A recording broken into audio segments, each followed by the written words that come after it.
এই তোমরা কি ফাইজলামি করতেছো নাকি সিরিয়াসলি বলতেছো? আপনার থেকে ডিরেক্ট কি মনে করো যে বের হয়ে এই কোর্সে এনরোল করে ফেলছো নাকি?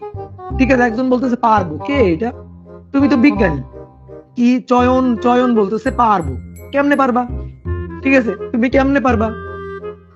আমিও পারবো, বাপরে বাপ। পারা যাবে ভাঁজ না দিয়ে? তোমাকে আমি একটা চার এরকম চার কোনা কাগজ দিলাম, এটা দিয়ে তুমি গোলকটারে র্যাপিং করবা, ভাঁজ পড়বে না। এটা সম্ভব? ওরে বাপরে বাপ।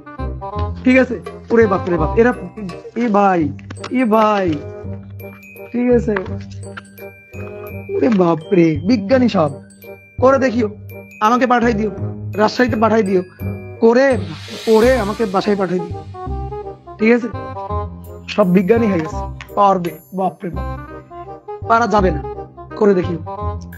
এখন তাহলে আমরা এই গোলকতলের উপর কোন বিন্দুর স্থানাঙ্ক বুঝাইতে চাই, কিভাবে বুঝাবো? কৌণিক স্থানাঙ্ক ব্যবস্থার সাহায্যে বুঝাবো। ঠিক আছে, কৌণিক স্থানাঙ্ক ব্যবস্থার সাহায্যে। এই তোমরা কি ফাইজলামি করতেছো নাকি সিরিয়াসলি বলতেছো? আপনার থেকে ডিরেক্ট কি মনে করো যে বের হয়ে এই কোর্সে এনরোল করে ফেলছো নাকি? ঠিক আছে, ওরে বাপরে, একজন দুইজন পাগল হইলে হয়, তোমরা এরকম গণহারে পাগল কিভাবে হইলা? আপনার থেকে ডিরেক্ট কি মনে করো যে বের হয়ে এই কোর্সে এনরোল করে ফেলছো নাকি? গুড, ভালো। আচ্ছা, পারলে ভালো, পারলে তো খুবই ভালো। পারলে তো তোমাদের আর পড়া লাগবে না, ফিজিক্স পড়তে হবে না। পারলে তো খুবই ভালো, তাহলে আর স্থানাঙ্ক ব্যবস্থা, দ্রাঘিমা অক্ষাংশ চিনতে হবে না।